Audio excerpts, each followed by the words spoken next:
Welcome to the only daily podcast focusing on compliance news of the day. Each morning, start your day with a cup of coffee and Tom Fox, the voice of compliance, to hear about 4 of the top compliance, corruption, or leadership stories you will need to start your day.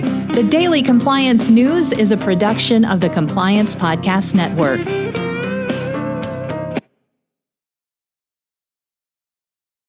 Look, 2020 has proven to be the year of many things, and the same for 2022.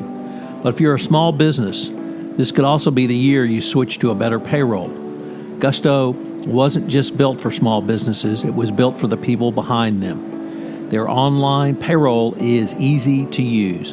Gusto can automatically calculate paychecks and file all your payroll taxes, which means you have more time to run your business. Plus, Gusto does way more than payroll. Gusto helps with time tracking, health insurance, 401ks, onboarding, commuter benefits, offer letters, access to HR experts. You get the idea. It's super easy to set up and get started. If you're moving from another provider, they can transfer all your data for you. It's no surprise that 94% of customers are likely to recommend Gusto. And here's the best part. Because you're a listener to this podcast, you get 3 months totally free. All you have to do is go to gusto.com/compliance. That's gusto.com/compliance. I'm telling you, you're going to love Gusto. Get started today.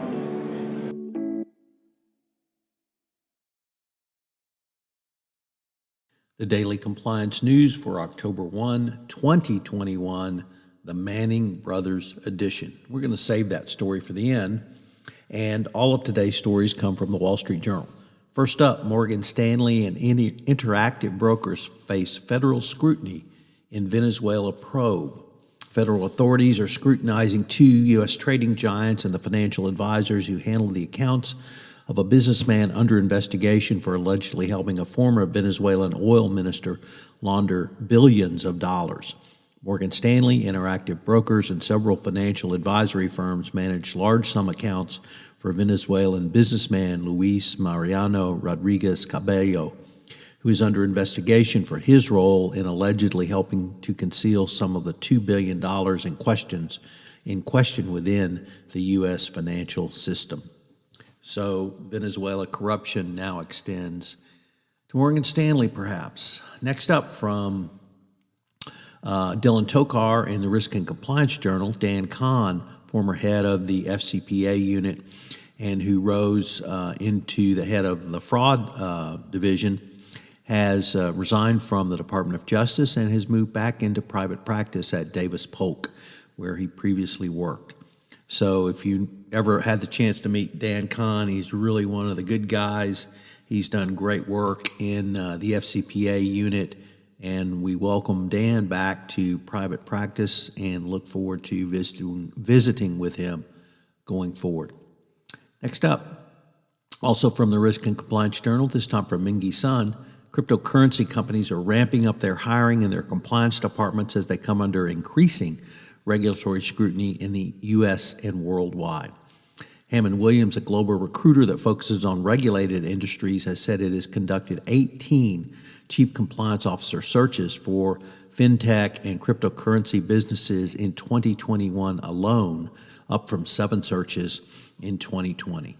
The regulatory pressures are mounting for businesses that create, host, and trade digital currencies. Obviously, the Securities and Exchange Commission is taking a very close look at many of these.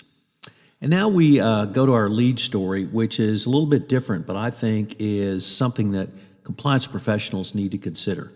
If you're a professional football fan and watch Monday Night Football, I hope you've caught the Manning brothers on their ESPN feed.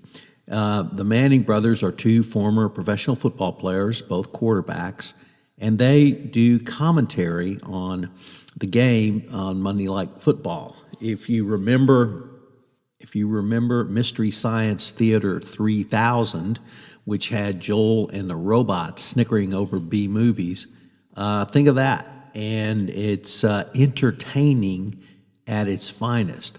Obviously, when you have 2 Pro Bowl and Super Bowl winning quarterbacks talking football, They're going to know the X's and O's.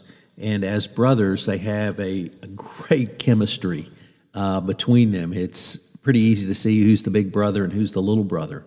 But the point for the compliance officers is perhaps you could use this as a way to engage employees. If the Manning brothers can drive more traffic to Monday Night Football, perhaps you could drive more traffic and engagement in your compliance program. Think about it. The Daily Compliance News is a production of the Compliance Podcast Network and a proud member of C-Suite Radio. Thanks so much for listening. I hope you'll join me again tomorrow.